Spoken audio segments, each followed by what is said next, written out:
Greetings and welcome to the Recombobulation Area. My name is Dan Shafer. Thank you for joining us.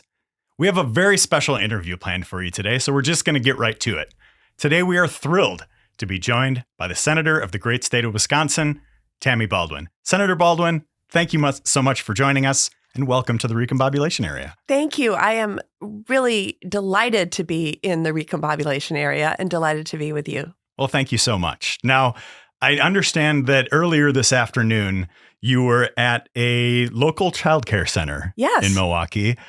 Coincidentally, we did not plan this, but I happen to know this childcare center very well, as it is the childcare center that we send our daughter to. So it was very exciting to see that you had the opportunity to go there today, where we send our daughter to daycare. What were your impressions of that visit? Well, first of all, what an incredible center it is. Penfield is doing extraordinary work.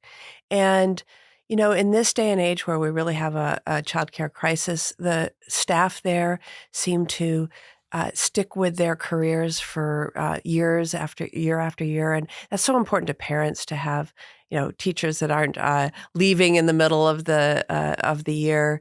And also just a real commitment to serving children with special needs, as well as many others. But like most childcare in the state, they have waiting lists of people who would love to be able to send their child there, and they just don't have the capacity to add. And so our discussion after the tour was really about the crisis situation we face in Wisconsin without having enough childcare slots given the demand, which means either children are maybe in unsafe or unregulated care, or parents are leaving the workforce because of their responsibilities. And, you know, this is a crisis we have to fix. Mm-hmm. Yeah, as a stay-at-home dad, when I started the Recombobulation Area, I was starting it as a part-time thing when I was a stay-at-home dad. So I know that dynamic of how difficult it can be for parents to be in and out of the workforce and things like that. Obviously, childcare funding in Wisconsin has been a very big issue over the past year, with Republicans in the state legislature voting the childcare counts program out of the state budget, Right. Forcing a lot of places across the state to close or raise rates. But at the federal level, from where you're sitting, you know, what more can be done to address this broken system of childcare? Well, let me start with the good news, and that is that even in a year where there was no ability to spend beyond what we had spent in the past fiscal year, we managed, by moving things around, to increase overall child care funding by $1 billion. It was a 9% increase for the Child Care Development Block Grant this year. And we also have a significant increase in the Head Start program. So we're very pleased to be able to sort of incrementally increase our commitment, recognizing the crisis situation that we're in right now. But really, when I look big picture, I think we have to realize that the free market doesn't work for childcare. If you want to pay the dedicated workers who take care of our children what they're worth, and that would be a living wage, provide benefits, and to provide the sort of oversight to make sure that a certified child care center is, doing what it needs to do to have a safe and nurturing environment for our young ones. And you want to have prices affordable for parents. Right now, we're seeing it just doesn't work. We have costs right now for parents that are as much as tuition at a UW school. But I was saying earlier today, you have 18 years to plan on that funding for your child to go to college. Mm-hmm. You have 9 months to Right. work on making sure you have enough money for childcare. And so we have to really re-envision the system. There's a measure that's led by my colleague, Patty Murray, who started her career in early childhood education. Mm-hmm. Isn't it great to have a senator who started in that field? Absolutely. She understands how broken it is. And so I joined her in an effort to re-envision it. And I would do it in a way that assures that workers are respected and get the pay and benefits that they deserve, as well as the training, but that keeps the price tag affordable for parents. We believe that you shouldn't pay more than like 7% of your income towards childcare. And so there's a way that the federal government and state government can partner to take up the excess between cost of tuition and 7% of your income and make up that difference so that we can have great childcare and also make it affordable for parents who need it. Well, that's an issue I'm very passionate about, and we could spend the entire interview talking about that. But there's a lot I'd like to get to, and you've been very busy these last few days. Mm-hmm. I believe yesterday you were at. We're taping this on June 10th. Might not be out right away, but yesterday you were at PrideFest in Milwaukee. You, of course, made history in 2012 as the first openly gay member elected to the U.S. Senate. How's that experience of going to events like PrideFest changed for you over the years? Wow. Well, I have to look back at the beginning of my time stepping up to run for office. And I was 24 years old. And I came out in college. And I had been working towards the possibility of maybe running for office at the local level. But when I came out, I literally wondered, this was in the mid-1980s, would I be able to pursue the career that I was looking at while being out and honest and open about who I am, or would I really have to choose something else? And it was because there were some mentors and role models out there who had achieved, had run for office, they were out, and they're modeling for me that this was possible was everything. I go to a Pride Fest now and recognize that, people are like, our U.S. Senator is gay, right? Mm-hmm. And hopefully, when you can see somebody like you who's achieved something, oftentimes those possibilities open up in your mind about Mm-hmm. what you can achieve. So that's one of the feelings I have when I go and I have young people coming up to me and recognizing me and just thinking I can do it. That representation mattering, that oh my factor. gosh. And and then there's the substantive representation.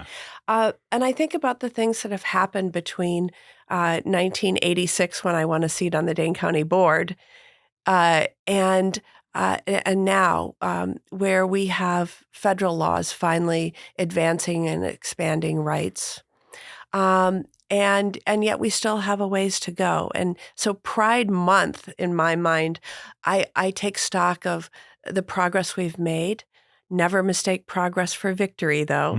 And then I thank the generations before us that have been role models, and then I think about the challenges that lie ahead, and there are many. This is a time where we're seeing a lot of antagonism, a lot of sadly, a lot of Republicans who have targeted, especially the transgender community, and we've seen bills introduced at the local and state level. We've seen book bans in schools and libraries. This is a time where we have to be vigilant, but also, again, embrace our successes. Mm-hmm.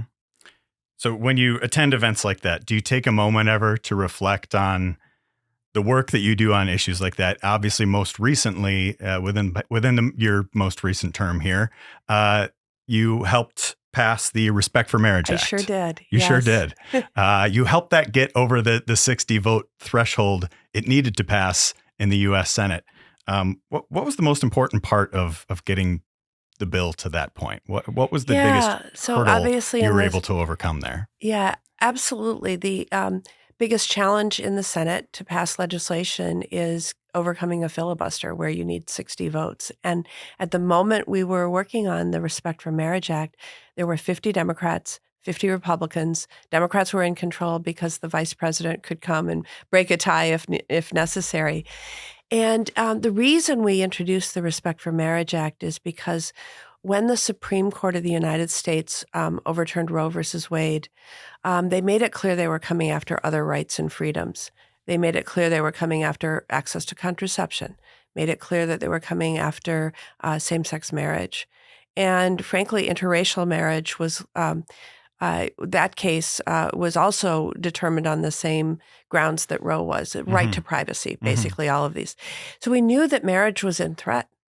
And we introduced the Respect for Marriage Act. And what I knew also is that my Republican colleagues in this day and age know people who are gay and know people and care about people who are married. And so I really, these were one-by-one conversations where my colleagues were struggling, grappling with this. Maybe they had a staff member who was gay and married. Maybe they had somebody in their extended family or something they went to church with, or a neighbor. They wanted to get to yes, and I could kind of sense which of my colleagues wanted to get to yes on this bill and listen to their concerns, and were able to address them. One of the major concerns was how this would affect religious liberties. And the answer in the Respect for Marriage Act is it would not affect religious liberties at all, either expanding or contracting them. So when we made that clear in the legislation, a number of others came on board. In the end, I persuaded 12 Republicans to join all 50 Democrats, and we passed the Respect for Marriage Act into law. And now that happened, did that happen after the midterm elections? It did. We were working on it prior to the midterm elections. And there were a lot of people critical when I said, let's wait to hold the vote until after, because a lot of people really wanted to just see where people were going to fall on that. And I understand that desire. But what I was really serious about is I didn't want to have a show vote on this. I wanted to pass this bill so people could have some security that their marriages would not be in jeopardy in the future if the Supreme Court revisited the topic. And I had heard a couple of my Republican colleagues say, I will be a no vote if this is held before the midterms. I will be a yes vote if it will be held afterwards. And I took them at their word, and they kept their word. So it was more important to you to pass something than to make a political point. Absolutely. Very interesting. I think that is, that says something about the way you approach governing as a senator. Yes.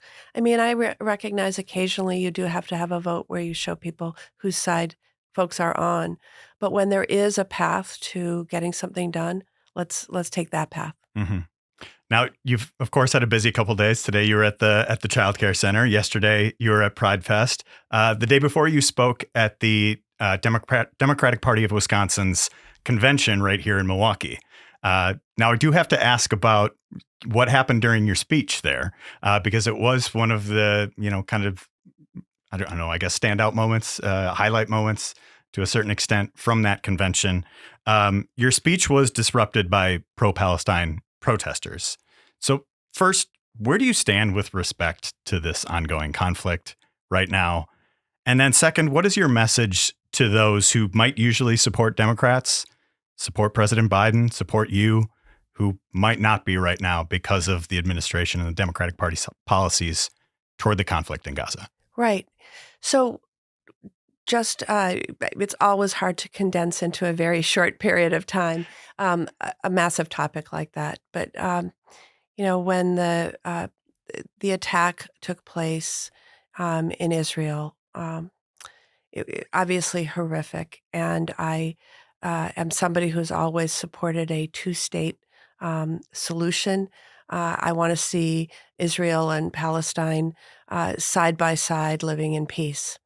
I believe in Israel's right to defend itself, but I also hope always for a path that doesn't involve the sort of staggering civilian losses that we have seen. And we need to create a ceasefire, and that ceasefire has to involve both the entry of humanitarian aid as well as the release of the hostages. And I have called repeatedly for a ceasefire to accomplish those goals and to lead to a permanent end to this conflict.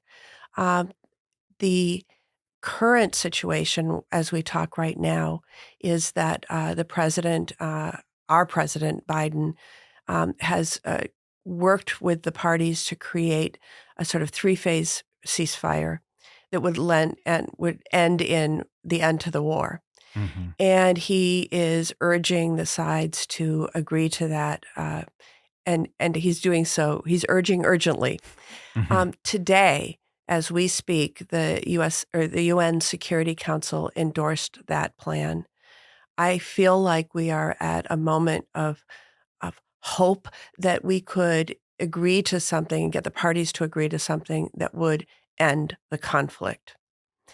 And I am so heartbroken by the loss of civilian life, but also the destruction in Gaza that will make it very difficult to rebuild. But we have to have a path to that, and the international community has to stand up. And I think that UN Security Council vote really shows that the world is with that direction. Do you think that could be a potential turning point for? I pray that it will be.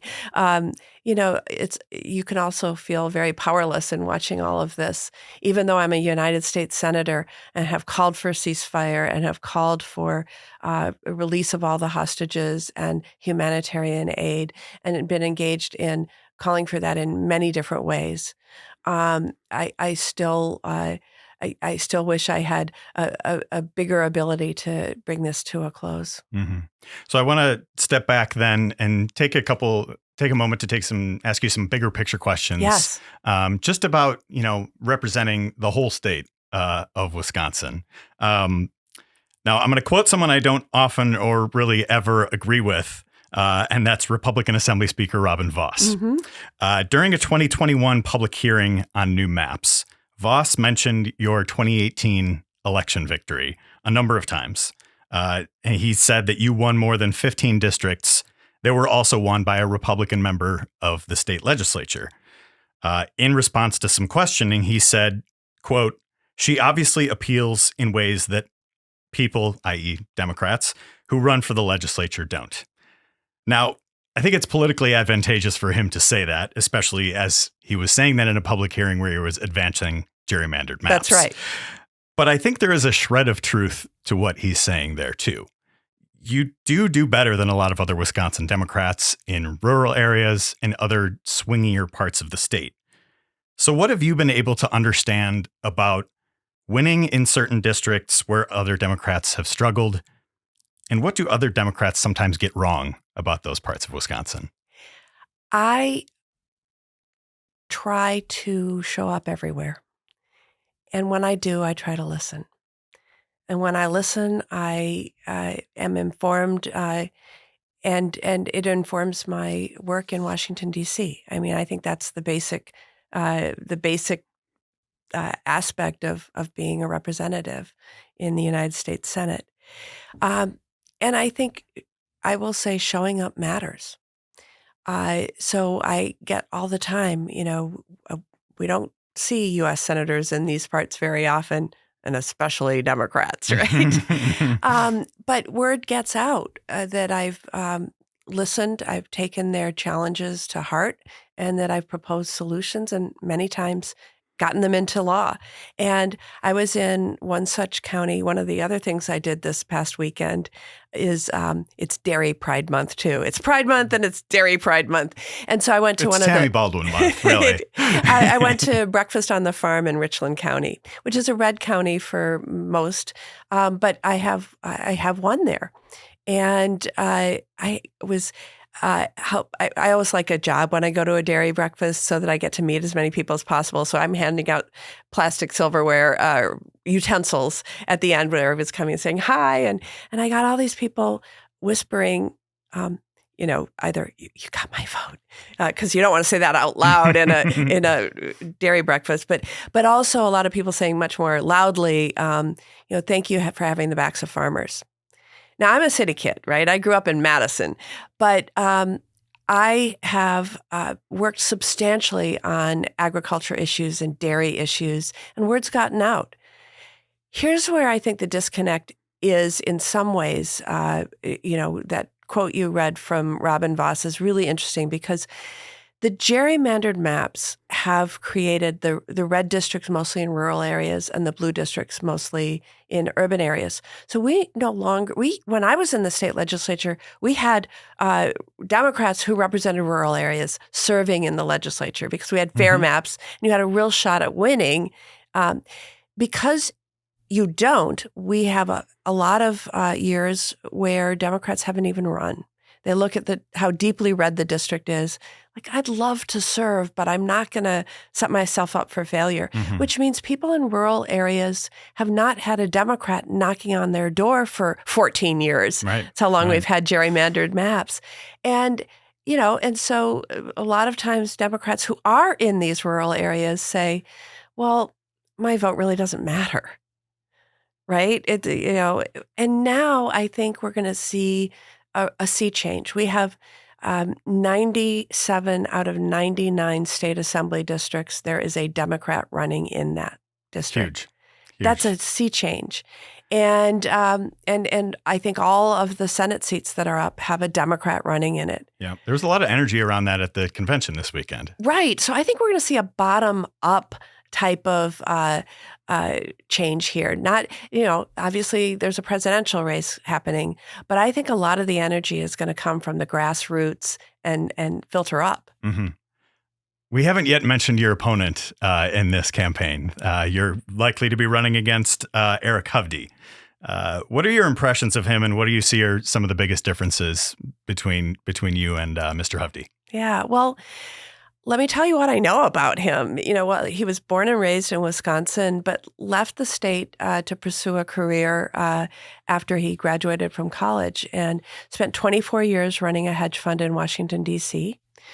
And then more recently, he has been based in California, running a bank, the $3 billion bank that he owns called SunWest Bank.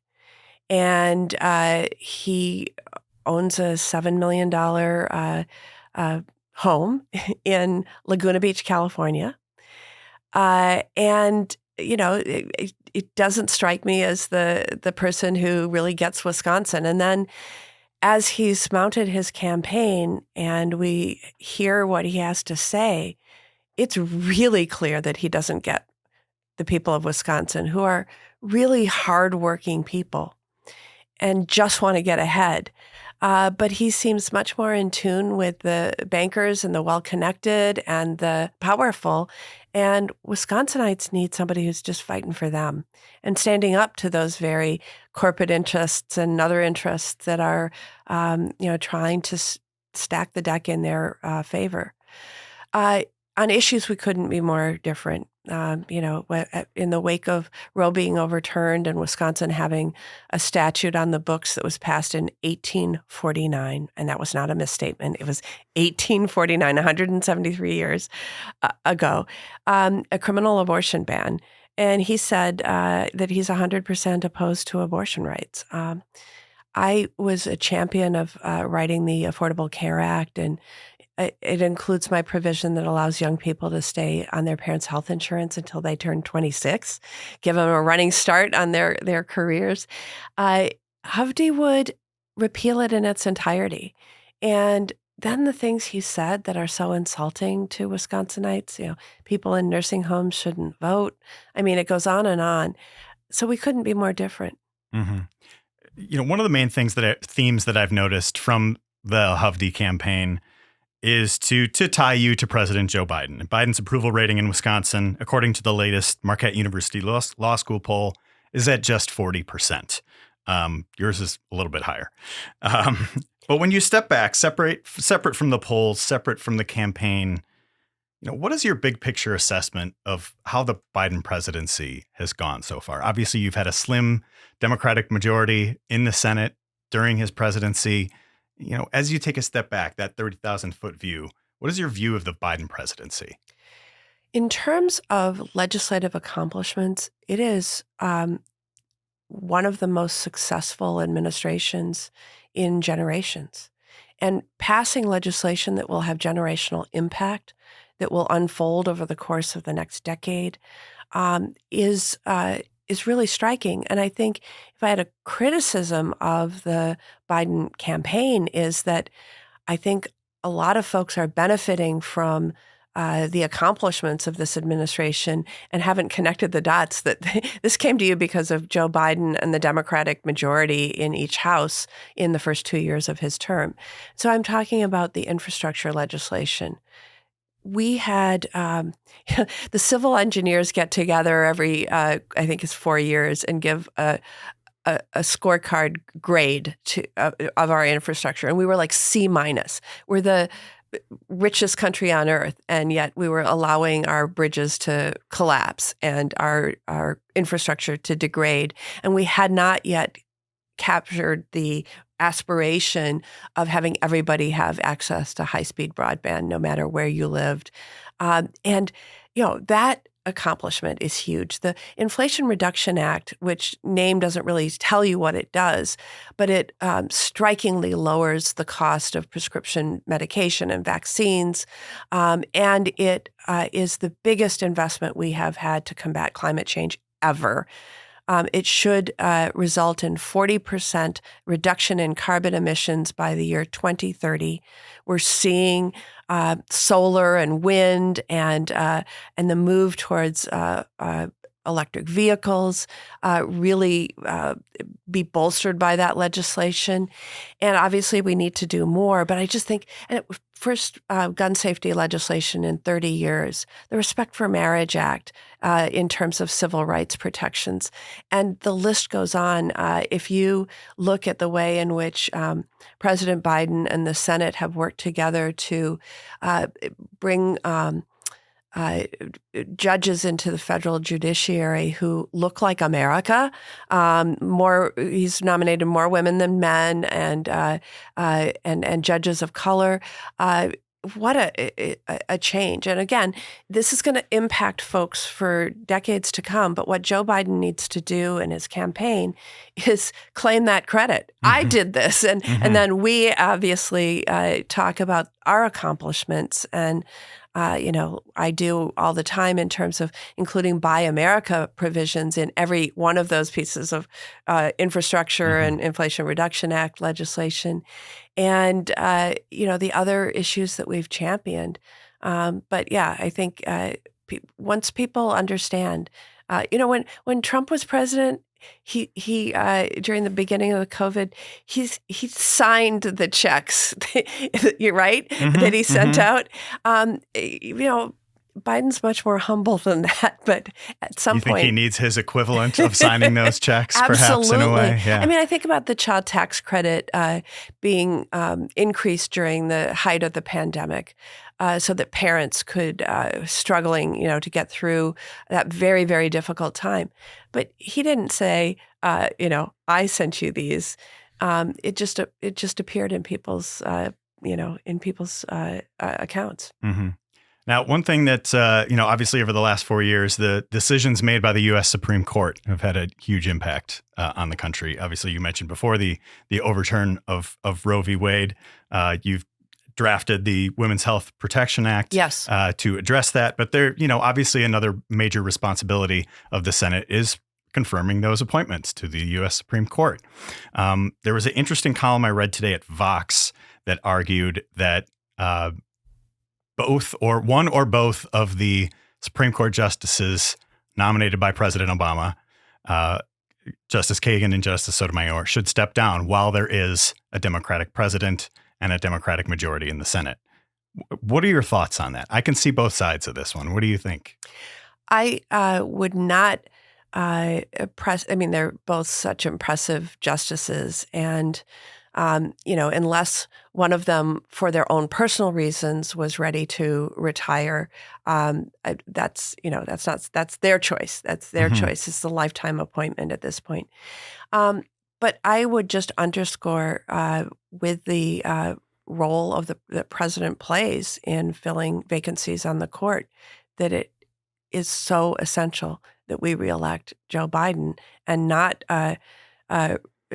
Donald Trump, who got the opportunity to place 3 justices that were vetted by conservative groups like the Federalist Society and the Heritage Foundation and others. They were handpicked to overturn Roe versus Wade. And Trump will say so. He said, blame me or credit me, whichever way you look at it. He takes credit for the overturning of Roe versus Wade. And there's lots of other damaging things that a future Supreme Court could do, as they hinted at in the Dobbs decision, which was the one that overturned Roe versus Wade. We cannot afford to have another Trump presidency where you might hear the converse of your question, which would be for Justice Clarence Thomas and Justice Alito to step down voluntarily so that he would get 2 more young justices approved who would serve for many decades to come. Mm-hmm. Well, I know we're running a little short on time here, but last question before I let you go. The leadership here in Milwaukee, I've got to ask a Milwaukee question while we're here. Leadership here in Milwaukee has undergone a sea change during your term here with County Executive David Crowley, Mayor Cavalier Johnson. What has your experience been like working with this new wave of leadership in Milwaukee? And what are some of the projects that you're hoping to bring to Milwaukee? I know there was the a meeting you had last week with the Secretary of Commerce about the tech hub in Milwaukee. What are some of the things that you're working for the city and county there? Yeah, well, first of all, I just love both David Crowley and Cavalier Johnson, and I have gotten a chance. I met them before they were elected to these offices, and just so excited to see their new leadership. And one of the issues that I worked with both of them on is the issue of housing. Mm-hmm. We have a housing crisis. There's a lot of things that are sort of in crisis right now, but the affordability of housing, the availability of housing. And there's some unique aspects to those challenges in Milwaukee County and Milwaukee, the city. And so with each of them separately, we've looked at what those challenges are and how I can play a role in helping alleviate them. One thing we see in the city of Milwaukee in particular is outside groups like private equity buying up dozens, if not hundreds, of homes. That means they're not available for potential first home buyers. They will be rental units, and it's out of state landlords that are private equity firms. So if you need a repair, it's a big issue and it's affecting the availability. But one of the things that I got to work on with both the mayor and the county executive is how can we make a win-win situation out of foreclosed properties that are owned by the city? Are there funds that we can work together to find to allow them to be rehabilitated and allow work opportunities for apprentices in carpentry and electricians and plumbing to get them up to skill, and then make the home available to a first-time home buyer living in the community, and really look at elevating the housing stock that's available. And so there's on multiple fronts, we're working on housing together, and I've been able to bring some federal funds to the task. But there's many other ways, mental health services and making sure those are available, and that we're treating folks in mental health crisis with services, not jail. And so there's a lot of work I've done with both the mayor and the county exec on those things. You always do a lot of constituent services work, and I think a lot of your constituents, like those of us here in Milwaukee, do appreciate that. And so, Senator Baldwin, thank you so much for your being so generous with your time, and thank you for joining us in the Recombobulation Area. Do we feel recombobulated? I feel more recombobulated after this interview. Absolutely. Thank you. Thanks. Thank you for having me.